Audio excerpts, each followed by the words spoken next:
ओम नमो भगवते वासुदेवाय. तर आपण श्रीमद भागवत महापुराण पाहत आहोत आणि त्यातील हा आपला 11वा स्कंद. 11व्या स्कंदातील अध्याय 11वा. 11व्या अध्यायामध्ये आपण बद्ध, मुक्त आणि भक्तजन यांची लक्षणं पाहणार आहोत. भगवान श्रीकृष्ण म्हणाले, आत्म्याला बद्ध किंवा मुक्त म्हणणे सुद्धा माझ्या अधीन असणाऱ्या गुणांच्या उपाधीमुळे आहे. हे खरे नव्हे. गुण मायेमुळे आहेत आणि आत्मस्वरूपाला मोक्ष नाही की बंधन नाही. शोक, मोह, सुख, दुःख आणि देहाची प्राप्ती या सर्वांना मायाच कारणीभूत आहे. स्वप्न हा जसा बुद्धीचा भास आहे तसाच आत्म्यासाठी संसार भास आहे, खरा नव्हे. हे उद्धवा, विद्या आणि अविद्या या दोन्ही माझ्याच शक्ती आहेत. त्या मनुष्यांना अनुक्रमे मोक्ष आणि बंधन प्राप्त करून देणाऱ्या आहेत. या दोन्ही अनादी असून माझ्या मायेने रचलेल्या आहेत. हे महाबुद्धिमान उद्धवा, माझाच अंश असलेल्या एकट्या जीवालाच अविद्येमुळे अनादी बंधन आहे आणि विद्येमुळे मोक्ष आहे. प्रिय उद्धवा, आता बद्ध आणि मुक्त या दोहोंमध्ये जो भेद आहे तो तुला सांगतो. मुक्त ईश्वर आनंद स्वरूप असून नियंता आहे, तर मग बद्ध जीव शोकग्रस्त असून नियम्य आहे. असे हे दोघे विरुद्ध धर्मांचे एकाच शरीरात राहतात. या शरीररूपी झाडावर घरटे बनवून अनिर्वचनीय मायेमुळे एकमेकांबरोबर राहणारे हे दोन पक्षी आहेत. दोघे एकमेकांचे मित्र असून समानधर्मी आहेत. या दोघांपैकी एक जीव हा या शरीरद्वारा केल्या जाणाऱ्या कर्मांच्या फळांचा उपभोग घेतो, तर दुसरा पक्षी जो परमात्मा त्याचा उपभोग घेत नसून सुद्धा अनादी शक्तींनी अधिक शक्तिशाली आहे. जो फळाचा उपभोग घेत नाही तो स्वतःला व दुसऱ्या जीवालाही जाणतो, परंतु जो भोग भोगतो तो स्वतःलाही जाणत नाही आणि दुसऱ्यालाही जाणत नाही. अशा प्रकारे जो अविद्येने युक्त आहे तो नेहमीच बद्ध असतो आणि जो विद्येने युक्त आहे तो नित्यमुक्त आहे.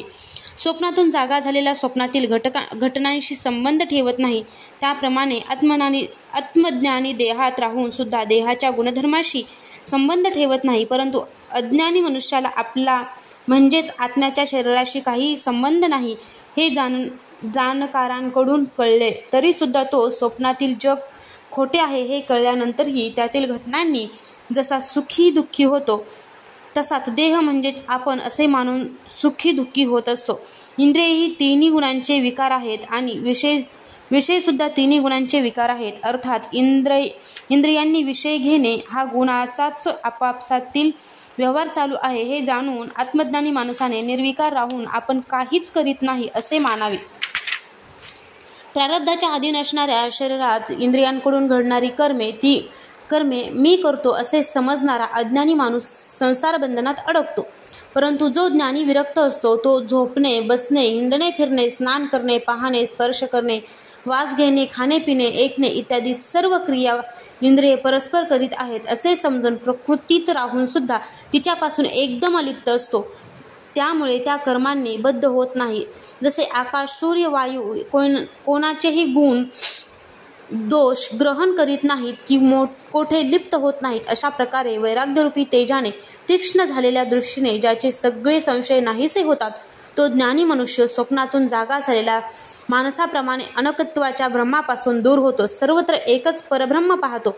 ज्याचे प्राण, इंद्रिय, मन आणि बुद्धी यांच्या वृत्तीचे संकल्प पूर्णपणे नाहीसे झाले आहे, तो देहामध्ये राहत असून सुद्धा त्याच्या गुणांपासून पूर्णपणे मुक्त असतो. अशा प्रकारे अशा मुक्त पुरुषाच्या शरीराला कोणी हिंसकांनी पीडा दिली किंवा दैवयोगाने त्याची कोणी पूजा केली तरी त्याच्या मनात कोणताही बदल होत नाही.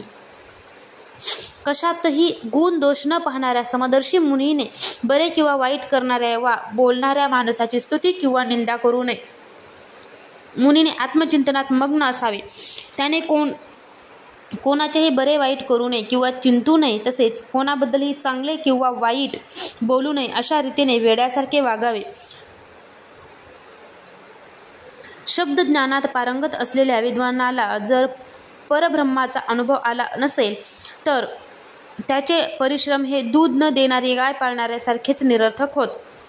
हे उद्धवा, दूध न देणारी गाय, उलटा स्त्री, पराधीन देह, दुर्गुणी मुले, अपात्र माणसाला दिलेले धन आणि माझे वर्णन न करणारी वाणी सांभाळणारा मनुष्य दुःखामागून दुःखेच भोगतो.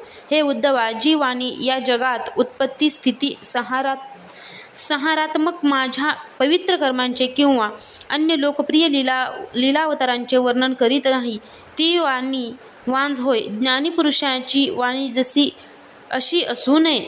अशा प्रकारे तत्वजिज्ञासेने आत्म्यामध्ये अनेकत्वाचा होणारा भास दूर करावा आणि अशा प्रकारे शुद्ध झालेले मन सर्वव्यापी असलेल्या माझ्या ठिकाणी लावावे आणि इतर सर्व गोष्टी सोडून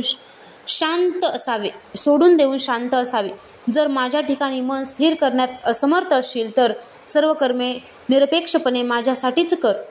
मानसाने श्रद्धापूर्वक लोकांना पवित्र करणाऱ्या माझ्या कल्याणकारी कथा श्रवण कराव्यात, त्याचे गायन करावे, वारंवार स्मरण करावे, तसेच माझ्या अवतारांचा व लीलांचा अभिनय करावा.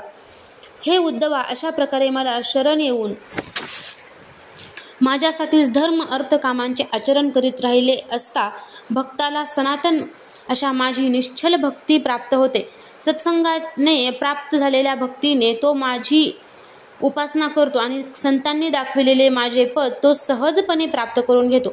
उद्धव म्हणाला, हे पवित्र कीर्ती भगवान, आपल्या दृष्टीने संतांची लक्षणे कोणती? सत्पुरुषांनी आदराने वर्णन केलेली आपली भक्ती कशी असावी, आपली भक्ती कशी करावी? भगवान, आपणच ब्रह्मदेव इत्यादी श्रेष्ठ देव, सत्य इत्यादी लोक आणि चराचर जगाचे स्वामी आहात. मी आपला विनम्र प्रेमी आणि शरणागत भक्त आहे. आपण मला हे सांगा. भगवान, आपण प्रकृतीच्या पलीकडील पुरुष असून चिदाकाश स्वरूप ब्रह्म आहात. तरीसुद्धा आपण स्वेच्छेनेच हा स्वतंत्र अवतार धारण केला आहे. श्रीकृष्ण म्हणाले, माझा भक्त म्हणजे कृपेची जणू मूर्तीच. तो कोणत्याही प्राण्याविषयी वैरभाव बाळगत नाही. तो सर्व काही प्रसन्न चित्ताने सहन करतो. सत्य हे त्याच्या जीवनाचे सारच होय आणि त्याच्या मनात पाप वासना निर्माण होत नाही. तो समदर्शी आणि सर्वांवर उपकार करणारा असतो. कामनांमुळे त्याची बुद्धी कलुषित होत नाही. तो संयमी, गोड स्वभावाचा आणि पवित्र असतो. तो संग्रहापासून दूर राहतो. काही मिळवण्यासाठी प्रयत्न करीत नाही. जरुरी पुरतेच खातो पितो आणि शांत असतो. स्वधर्माचरणात त्याची बुद्धी स्थिर असते. तो मलाच शरण असतो आणि आत्मतत्वाच्या चिंतनामध्ये मग्न असतो. तो सावध, निर्विकार आणि धैर्यवान असतो. तहान, भूक, शोक, मोह आणि जरा मृत्यू हे 6 विकार त्याने जिंकलेले असतात. तो स्वतः मनाची इच्छा ठेवीत नाही, परंतु इतरांना सन्मान करतो. तो स्वतः मानाची इच्छा ठेवीत नाही, परंतु इतरांचा सन्मान करतो. माझ्या भक्तीची महती पटवून देण्यात निष्णात असतो. तो सर्वांचा मित्र असतो. त्याच्या हृदयात करुणा असते. माझ्या तत्वाचे त्याला यथार्थ ज्ञान झालेले असते. मी शास्त्रात सांगितलेल्या धर्मांच्या आचरणातील गुण व उल्लंघनातील दोष जाणूनही भक्तीमध्ये जर ते बाधक असतील तर त्या सर्व धर्मांचा त्याग करून जो नेहमी माझ्या भक्तीतच मग्न असतो तो भक्त श्रेष्ठ होय. मी कोण आहे, किती मोठा आहे, कसा आहे हे जाणून किंवा न जाणता जे अन्याय भावाने माझे भजन करतात ते माझे परमभक्त आहेत. माझ्या मूर्ती आणि माझे भक्त यांचे दर्शन, स्पर्श, पूजा, सेवा, स्तुती, वंदन इत्यादी करावे. तसेच माझे गुण आणि कर्म यांचे सतत चिंतन करावे. उद्धवा, माझ्या कथा श्रद्धेने ऐकाव्यात आणि नेहमी माझे ध्यान करावे. जे काही मिळेल ते आपण अर्पण करावे आणि स्वतःला माझा दास समजून सर्व भावे मला अर्पण व्हावे. माझा दिव्य जन्म आणि कर्मे इतरांना सांगावीत. जन्माष्टमी, रामनवमी इत्यादी माझ्या उत्सवांच्या वेळी लोकसमूहात संगीत, नृत्य, वाद्य इत्यादी कार्यक्रम करून माझ्या मंदिरात आनंदोत्सव करावेत आणि करवावेत. सर्व वार्षिक उत्सवांच्या वेळी माझ्या क्षेत्रांच्या वाऱ्या कराव्यात, मिरवणुका काढाव्यात. तसेच विविध सामग्रीने माझी पूजा करावी. वैदिक किंवा तांत्रिक पद्धतीने दीक्षा ग्रहण करावी. माझ्या एकादशी इत्यादी व्रतांचे पालन करावे. मंदिरामध्ये माझ्या मूर्तीची श्रद्धेने स्थापना करावी. हे काम एकट्याने होत नसेल तर इतरांना बरोबर घेऊन ते काम पूर्ण करावे. माझ्यासाठी फुलांची उद्याने, बगीचे, क्रीडास्थाने, नगरे, मंदिरे बनवावीत. सेवकांप्रमाणे निष्कपट भावनेने माझ्या मंदिरामध्ये सेवा करावी. झाडून पुसून घ्यावे, लिंपावे, सारवावे आणि सडा घालून रंगीबेरंगी रांगोळ्या काढाव्यात. अभिमान धरू नये, ढोंग करू नये. त्याचबरोबर आपण केलेल्या कामांचा डांगोरा पिटू नये. आपण अर्पण केलेल्या दिव्याच्या प्रकाशाचाही स्वतःसाठी उपयोग करू नये. तसेच दुसऱ्या देवतेला अर्पण केलेली वस्तूही मला अर्पण करू नये. जगामध्ये जी जी वस्तू आपल्याला सर्वाधिक प्रिय, सर्वात चांगली वाटत असेल ती मला अर्पण करावी. असे केल्याने ती वस्तू अनंत पटीने फळ देणारी ठरते. हे उद्धवा, सूर्य, अग्नी, ब्राह्मण, गायी, वैष्णव, आकाश, वायू, जल, पृथ्वी, आत्मा आणि सर्व प्राणी ही सर्व माझ्या पूजेची ठिकाणे आहेत. प्रिय उद्धवा, वेद मंत्रांनी सूर्याच्या ठिकाणी माझी पूजा करावी. हवनाने अग्नीमध्ये, आतिथ्याने श्रेष्ठ ब्राह्मणांमध्ये आणि चारा वगैरे घालून गायीच्या ठिकाणी माझी पूजा करावी. विष्णू भक्ताला आपला भाऊ समजून त्याचा आदर करावा. ध्यान लावून हृदयाकाशात माझी पूजा करावी. मुख्य प्राण समजून वायूमध्ये आणि फुले इत्यादी वाहून पाण्यांमध्ये माझी आराधना करावी. रहस्यमय मंत्रांनी वेदीवर पूजा करावी. आपण घेत असलेले भोग आपल्यामधील सर्वात्मा प्रभूच घेतात अशी भावना करून विषय सेवन करावे. सर्व प्राण्यांमध्ये मीच एक क्षेत्रज्ञ आत्मा समान भावाने व्यापून आहे अशी भावना करणे ही माझीच पूजा होय. या सर्व ठिकाणी शंख, चक्र, गदा, पद्य धारण केलेले माझेच शांत चतुर्भुज रूप दृष्टीसमोर आणून एकाग्र होऊन माझी पूजा करावी.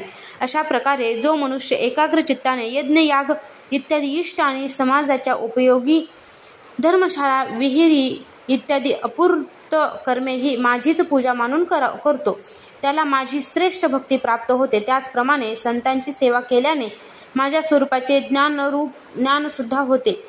प्रिय उद्धवा, सत्संग आणि भक्तियोग या दोन साधनांव्यतिरिक्त संसार सागरातून पार पडण्यासारख्या बहुधा दुसरा कोणताच उपाय नाही. कारण त्या संतांचे श्रेष्ठ आश्रयस्थान मीच आहे. हे उद्धवा, तू माझा प्रिय सेवक, हितेच्छू आणि सखा आहेस. त्याचबरोबर ऐकण्यासाठी इच्छुक पण आहेस. म्हणून आता मी तुला एक अत्यंत गोपनीय परम रहस्य सांगणार आहे. अध्याय 11 समाप्त.